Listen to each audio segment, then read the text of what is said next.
And now it's time to sip the coffee and spill the tea on Talking with 3D Live.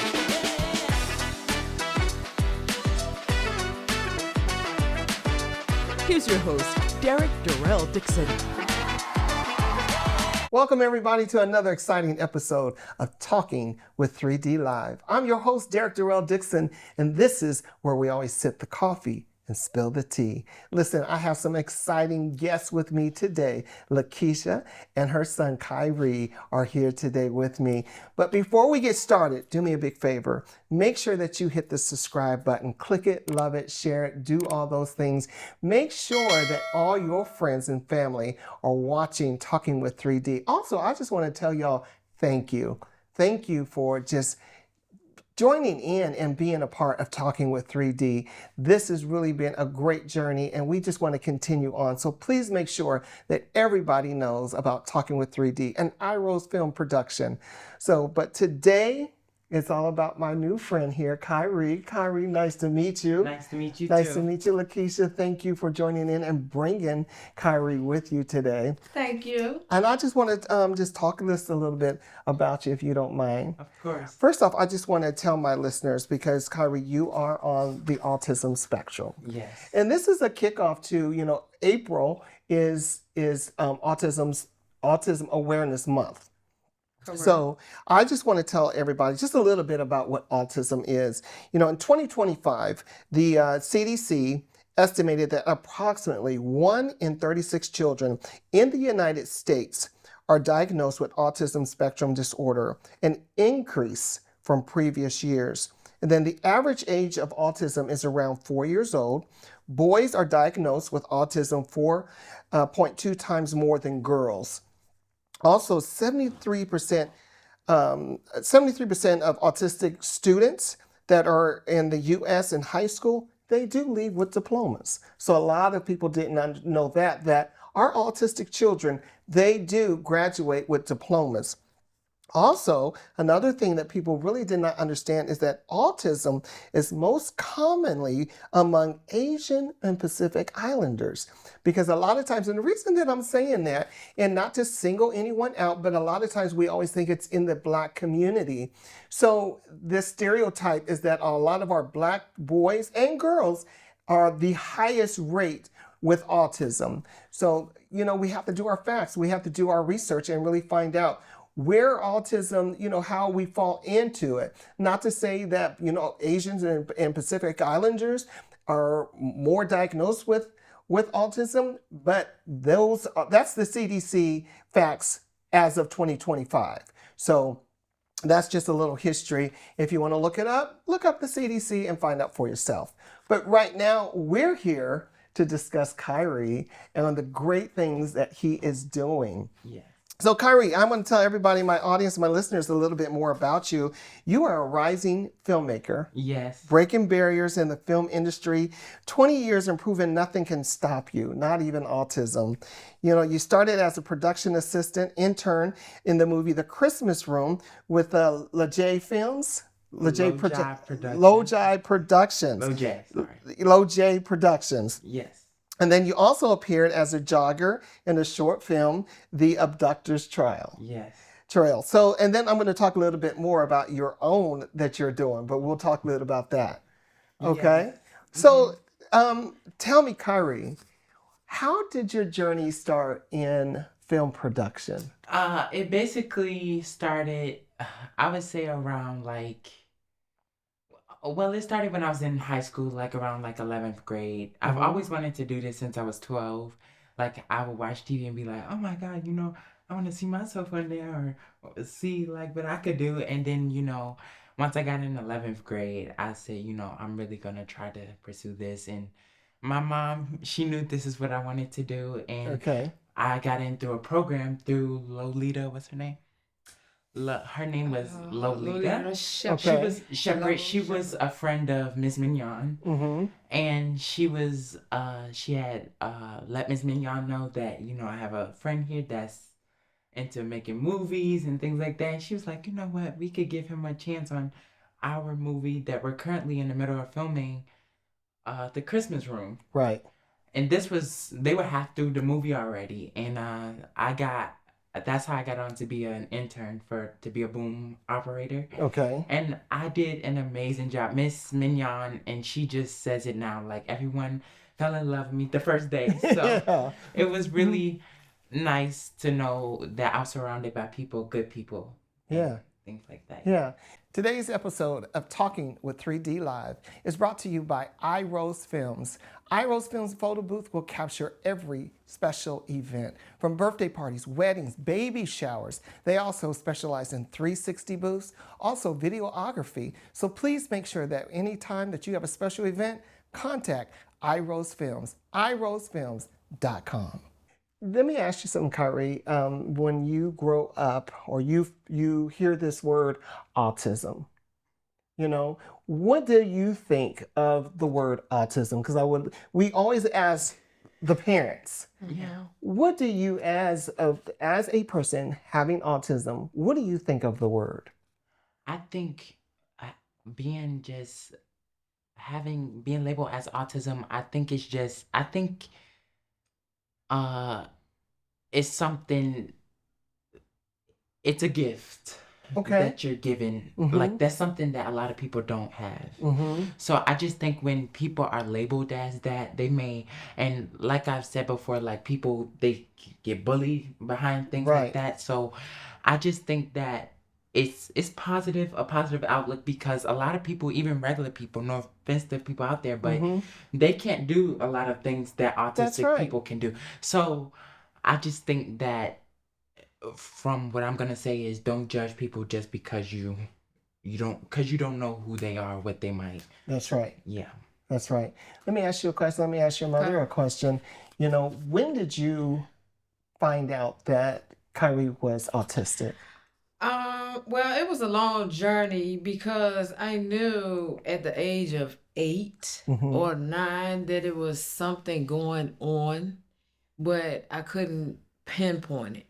So it started off with ADHD. They thought he had ADHD. So we went through all the testing, the hearing, the vision, and the doctors were like, well, maybe it's ADHD, or he's having issues with hearing or his vision, as to why he's not picking these things up that we're doing in school. So as a mother, something just didn't sit right. And I'm just like, no, it's something else going on. So then I took him to the doctor, did the autism test. And finally, 3 years later, when he got 13 years old, they diagnosed him with social autism. Okay. But during this time, it was just put on ADHD. And that was not the case. Right. And then after we got the diagnosis, me being at home with him, when he would do certain things, it would click for me like, oh, this is what it was the whole time. Right. But he was misdiagnosed. Right. He was misdiagnosed, and we did not get the diagnosis until 13. Till 13. Yes. Lakeisha, what were some of the struggles that you felt like you went through, even before he got the diagnosis at 13? We had trouble with behaviors. We had trouble with and was that in school or at home? School and home. Okay. It was prior to the diagnosis. We would give him tasks to do, and he couldn't remember what we said from the beginning, from the first step to the second step to the third step. Then we started to experience frustrations, screaming, the hollering, and then we had to kind of like put him in that hole, to hold him, to calm him down. And at that point, I had spoke to my mother. I was like, this is not just ADHD, something else is going on. And when he was in school, it was always a friction at school with some child, or like he misunderstood, or he always felt that somebody was teasing or picking on him because he could not grasp the studies that was in school. Right. So then after that, it came with, I don't want to go to school. I don't fit in. Something is wrong. And I was just like, something in my heart is just like, it's just something that's not right. You know, I don't know what it is. And then we thought it was just a learning disability. But then along with the learning disability, after time went on, I started to see repetitive things that he would do that was associated with autism, like lining up pens in a certain way. Right. And I'm like, things had to be in a certain order. And I'm like, okay, these are things that are associated with autism, but they keep telling me it's ADHD. Yeah. And I'm like, okay, so I'm researching and I'm looking for different things. And then we also went from that unto the routine thing. Right. And then when we was, because you have to have with children on the autism spectrum, you have to have a routine. Yes. Because our children on the spectrum want things a certain order. They want it, if it's right here, it's turned to this. They want it right there at all times, which can be frustrating as a parent, because now you've got to think, okay, what did I put out of place? What was the trigger? You know, how, and it's what can I do better? Hard to figure out triggers and how this go. And then we found out because the routine changed. My job changed, hours changed, and we moved. And then when we moved, it was pure chaos. Yes. Because we had to start back over with the schedule this time. This is what we do. This is how we do. This is the schedule at night. And the least little bit of change changes everything. Was havoc in the house. Everything. Yes. I worked as a flight attendant. When I first adopted my son Cortez. Okay. And Cortez, when I would leave to go on a flight, so a caregiver would come in and you know, assist me with him while I was gone. I would be gone 2 nights. And when I came back, they were like, Cortez went through holy hell. He couldn't go to school. He couldn't get on the school bus. And they said they would always know when I was home that the routine was back in structure. Correct. But that's part of the routine. A lot of people, I always tell people, they're not going to love our children the way we love them because we know them. Right. Correct. Let me ask you something, Kyrie. So when going through school and, you know, other children would see you as being different. And I always had a saying.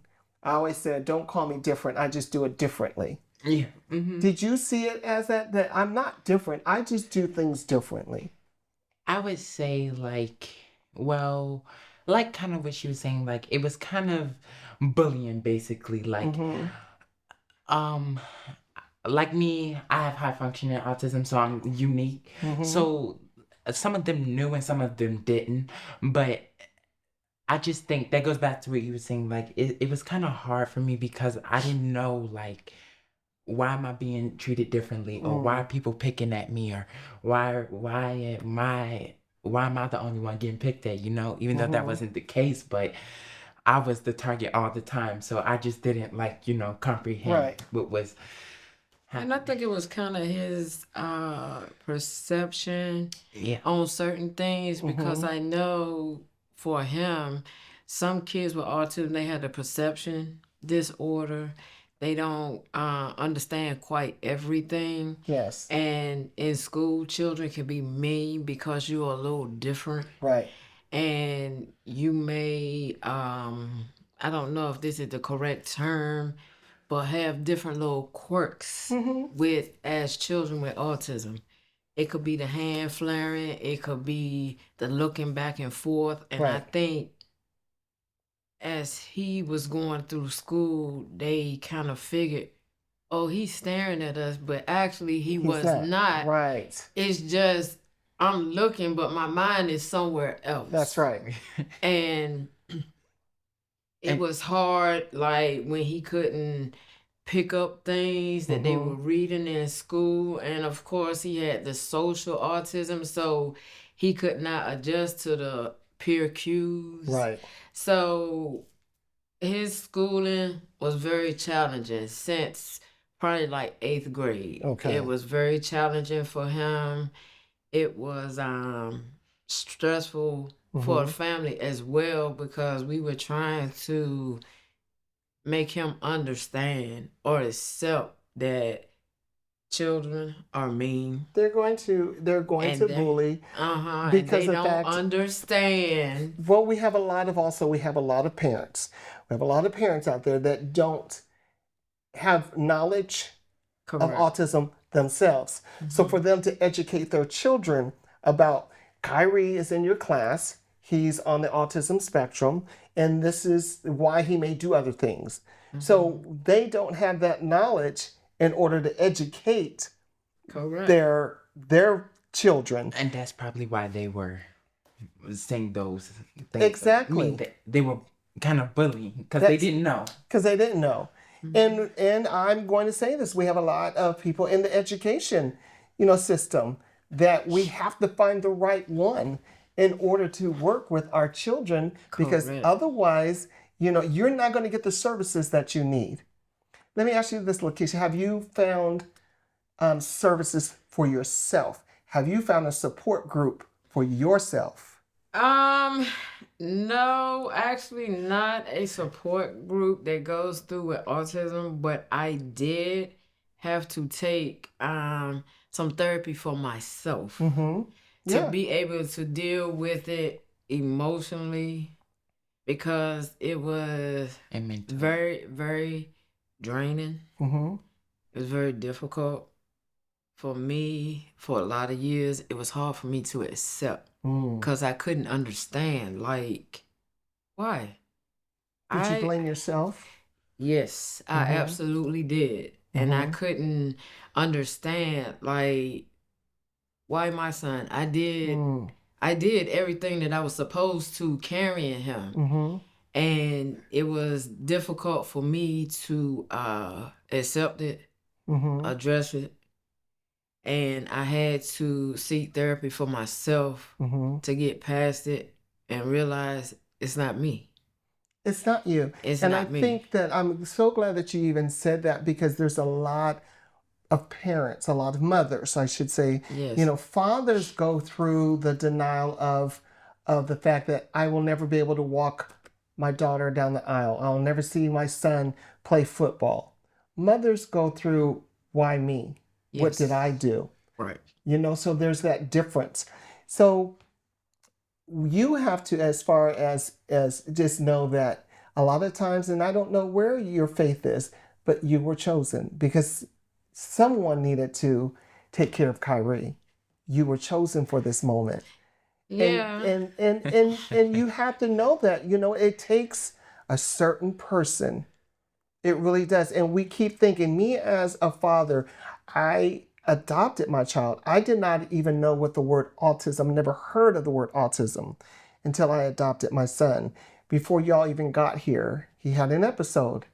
And I had to think quick, how do I get him back? Yes. And we have to be creative, and we have to understand. I would always say, stop making our children on the autism spectrum, stop making them live in our world and learn how to live in their world. And that is so hard to do, because you try to, like, as a parent, no, you're supposed to do it this way. No, you're supposed to do it that way. No, why are you doing this? And to be honest, it's not easy. It's not easy because it is that frustration, and this is real. This is real talk, because it is not easy. It is a 24/7. And Kyrie, we're not talking like you're not here. So, but we're just having this adult conversation real quick. So you in the room, son. So, but it's a 24/7 job. This is not a job where you can think, when you go to work, when he's in school, you're thinking, or when he was in school, you're thinking, is he okay? Is he doing this? Is it every day, all every day? Every day, all day, even now that he is 20 years old, and I know that I'm still like, overbearing and still like, Yes. did you do this today? Did you do that today? Did you do this? Or did you do this? Or do I need to give you this? Or how did your day go? Well, what's wrong? And I, as a parent, I'm kind of like scared because I think that's I'm scared because I know that there's an issue and everybody's not nice. Right. And everybody takes advantage. Yeah. I think there's something like what was I about to say with mom that she can now you made me forgive us. What she was saying about how she can be overbearing. No, and I don't think that's what I was about to say. Watch what you're doing, but we have to. We have to as parents. My son will go outside and I am literally standing at the window because I don't want someone driving up saying something to him or thinking something's wrong with him because he's singing at the top of his lungs and just out there dancing, having his own grand time. Yeah. Cause on Friday I had contacted her. I was out all day because we had went to Watkins Park and everything. I was like in this little day program that I go to, and it was like around about like 3 or 4, and she was like, "Hey, where you at? You okay?" I was like, "I'm fine." Right. It's a habit. But it is. It's a habit. Yeah. And I think this is what I was gonna say. I think it's a mother thing. That's what normally what moms do because they kind of are I've never I've never had my dad like in my life. Okay. Like that. So I think that's because dads don't typically do that. From my experience, I've never really experienced But you have to live in this house because if you lived in this house, you would know. But I know like moms, like they're kind of like, I've heard the term of nurturing, and they kind of do that. So they just want to make sure like you're. And they are. And this is what I want my audience to hear and to understand, because I'm having a very adult conversation with Kyrie. And, a lot of times people think that autism has a certain look, has a certain sound. And we need to understand that, a lot of us may not understand why. We don't understand why. But it's not the fact that you don't know things. It's just how you process things. Correct. And you process them your way. Let's talk a little bit more about you, Kyrie. You wrote. Yes. Executive producer. With mom here. With mom. Yep. Served as an assistant director for your own short film called The Wheelchair Games. Tell me about the Wheelchair Games. Just a little. Just a little Just bit. a little. Give me a snippet. Okay, so I could say, like I said earlier, she's in the movie. She plays the mom. But I could say for this movie, one of the things inspired me, or just give like a little hint at what it's about. Like, well, tell me what inspired you to write it. Well, inspired me to write it was like I said, I took Miss Mignon's class, 6 weeks. And shout out to Miss Penson. Yeah, shout out. Yes. Shout out. What was I saying? So I took her class 6 weeks. It was a 6 weeks class. I took it in November. Okay. And she said, we can film it, whatever. We weren't really sure when we were gonna do it. Mom I think she had to pay for some stuff, and we were like, okay. So she surprised me on my birthday, January 13th. Mm-hmm. And said, you're a Capricorn. Yeah. Okay, January 14th. All right. What inspired you to write it though? It was just, I was just thinking about like related. I just wanted to write a story about like this uncle just wanting to watch his nieces and nephew, and then they create chaos, and then just basically just showing my skills and my talent. So you call it the Wheelchair Games. Disabilities? The Wheelchair Games. So give me a little snippet about what the Wheelchair Games is about. It's about basically when you do something wrong to somebody, you never know when that person might have something good up their sleeve, or you never know like when something might good or bad happen to you. That's how I'm gonna say. So kind of like what goes around comes around. Correct. That type of situation. And I think we also touched on the part about accepting people with disabilities, because that was part of the inspiration with the wheelchair games. Okay. Yeah, the uncle. And it's not wheel, WHEEL, is WILL. Right. And it touches on disability. It touches on that whether you have a disability, you also deserve compassion, empathy, sympathy, and sympathy and patience. And patience. Yes. Yeah. What we have to have anyways as parents, as caregivers to our children that are on the spectrum. Right. Because I do I have a nonprofit organization called the 3D Foundation. So I really work to inspire our parents and uplift them, because as I know that there is a change. We think that we know and we've got it mastered. And we know that for a week, your child may eat hot dogs for a whole week. Yes. And then you go and you then bought and have your refrigerator stocked with hot dogs. And then the next day, they want pizza. Correct. So, Correct. and we think that it's like this only happens in our house. And there's something with that autistic brain that it's like that with our children. They so routine that this is what I eat. It's the texture, everything, the taste, everything has to be the same. Correct. So, but there's this evolution that we have to also learn about. So when you've learned that 4-year-old, that 5-year-old, here comes the 6 through 10-year-old. That's totally different. Totally different. And you're like, okay, so now what? What's next? right? Now he's in adulthood. So what next as an adult? What do we talk about now? What do we have to teach them now? And we don't teach as quickly as we do our younger kids, because they're I don't know about Kyrie, but like my son, his knowledge of going into adulthood is a lot slower. Mm-hmm. So therefore, I don't have to, right away go through a lot of adulthood conversations. Correct. You see what I'm saying? Yeah, so I can speak on that. Some things we introduce, some things not, because like I said before, perception can be off sometimes, and it takes repetition to get him sometimes to understand some of the adult things. But we do like baby steps. Yeah. Baby steps. Right. Okay, let's try this. Let's try this. Do you understand this? If you don't understand, don't act like you understand. Right. Ask a question or tell someone, can you repeat? Yeah. I don't get it.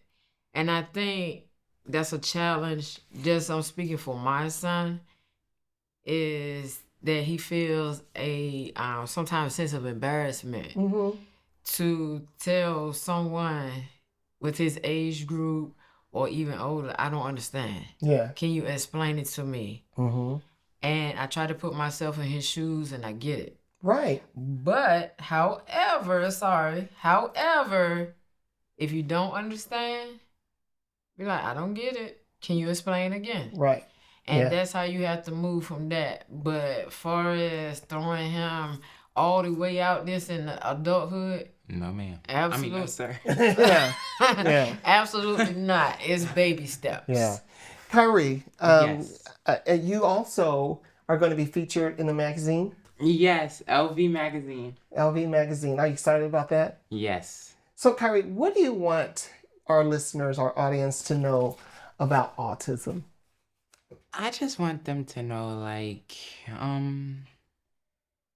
for me, I can just say, like, don't think of it as a bad thing. I know I did for a long time because I was embarrassed and I was just made fun of, or my perception was off. I just think, just try not to think about what people say about you, or just try to live free. Like, don't, because if you live in like this kind of space where you kind of listen to people and you let them control your life, it's gonna drive you insane. And I did that for a long time. This is just speaking for me, so I can say I never should have done that. That was a mistake, but I'm working on trying to move past that. So. Well, Kyrie, I am very proud of you. Very proud of you. And I am going to be looking forward to your short film, The Wheelchair Games. So we're going to be looking forward to that 2025 this year. Yes. And then we'll be looking for you in your magazine as well. So Thank you so much for coming on Talking with 3D. Is there something else that I can say too? Yes. And I want to say for the parents out here that have special children, don't give up on them. Yes. Continue to push them forward. That's right. It could be challenging. It will be challenging. Yeah. But don't give up on them. That's right. Push them because they can achieve just like everybody else. And we are here living witness. That's right. That you can succeed even with an autism diagnosis. That's right. So parents, don't give up. Don't give up. And one last thing that I want to just add before we leave out of here, as Lakeisha said, don't give up on our children, but don't give up on yourself. You were designed, you were made to be in this child's life. So please don't give up on yourself as well. Get the support that you need and go out there and just know that you are the best choice, the best parent for this child. So thank you guys for tuning in. Kyrie, thank you for joining me. Lakeisha, thank you for joining me. Thank you for Every having Monday, us. we're right here, 7:30 p.m. Eastern Standard Time, right here, Talking with 3D Live. Go out, love somebody intentionally. Peace.